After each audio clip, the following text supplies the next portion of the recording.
بسم اللہ الرحمن الرحیم۔ معزز سامعین کرام، السلام علیکم ورحمۃ اللہ تعالی وبرکاتہ۔ اللہ کے فضل و کرم سے ہم نے اپنے علاقے میں ایک کتاب بنام عقائد کوئز کو ہر گھر میں تقسیم کیا ہے۔ جو حضرات پڑھنا چاہتے ہیں اسے پڑھیں، اگر کسی کو پڑھنا نہ آتا ہو تو ہماری آئیڈیو کو سن کر کے اس پر عمل کرنے کی کوشش کریں۔ یہ آئیڈیو خاص کر ان لوگوں کے لیے بنایا جا رہا ہے جو اردو پڑھنا نہیں جانتے ہیں اور انہیں کتاب پڑھنے میں دشواری ہو رہی ہو، تو لہذا ان حضرات سے گزارش ہے کہ آپ ان مختصر آئیڈیو کو سنا کریں اور اس پر عمل کرنے کی کوشش کریں۔ محترم حضرات، آج ہم توحید اور شرک کا بیان شروع کرتے ہیں۔ توحید کسے کہتے ہیں؟ جواب: مولانا سید احمد سعید کاظمی فرماتے ہیں کہ اللہ تعالیٰ کی ذات و صفات میں کسی کو شریک ہونے سے پاک ماننا توحید ہے، یعنی جس طرح اللہ تعالیٰ ہے ویسا ہی کسی اور کو خدا نہ ماننا، اور علم و سماعت و بصارت وغیرہ جیسی صفات اللہ تعالیٰ کی ہیں ویسی کسی کی نہیں، یہ عقیدہ رکھنا توحید باری تعالیٰ ہے۔ سوال نمبر 2، شرک کی کیا تعریف ہے؟ جواب: عقائد حنفی کی مشہور کتاب شرح عقائد نسویہ میں حضرت علامہ تفتزانی فرماتے ہیں کہ الاشراک ہوا اثبات الشریک فی الالوہیت بمعنی واجب الوجود کما للمجوسی او بمعنی استحقاق العبادات کما للعبد الاصنام۔ ترجمہ: شرک یہ ہے کہ اللہ تعالیٰ کے علاوہ کسی کو واجب الوجود ماننا جیسا کہ مجوسیوں کا عقیدہ ہے، یا اللہ تعالیٰ کے علاوہ کسی دوسرے کو لائق عبادت جاننا جیسا کہ بت پرستوں کا عقیدہ ہے۔ سوال نمبر 3، واجب الوجود کا کیا مطلب ہے؟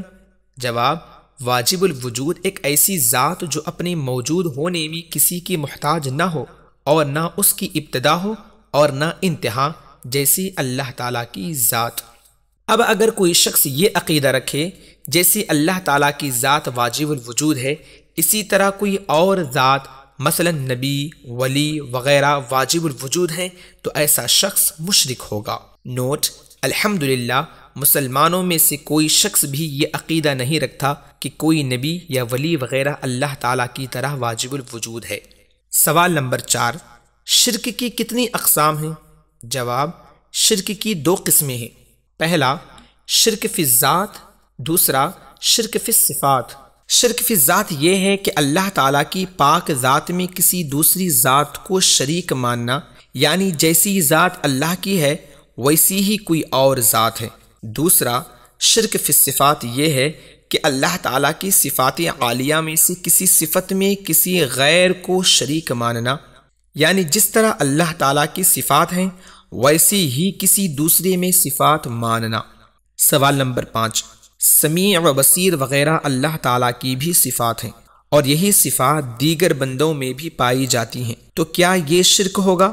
جواب: اللہ تعالیٰ کے لیے یہ صفات ذاتی ہیں، جبکہ بندوں میں یہ صفات اللہ تعالیٰ کی عطا سے ہیں۔ اسی طرح اللہ تعالیٰ کے لیے یہ صفات ازلی ابدی ہیں، جبکہ بندوں کے لیے یہ صفات عارضی ہیں، یعنی اللہ تعالیٰ اپنی صفات میں کسی کا محتاج نہیں، جبکہ بندے اپنی صفات میں اللہ تعالیٰ کے محتاج ہیں، لہذا ایسا کہنے سے شرک لازم نہیں آئے گا۔ خلاصہ کلام یہ ہے کہ اسلام کے بنیادی عقیدوں میں سے اہم ترین عقیدہ عقیدہ توحید ہے۔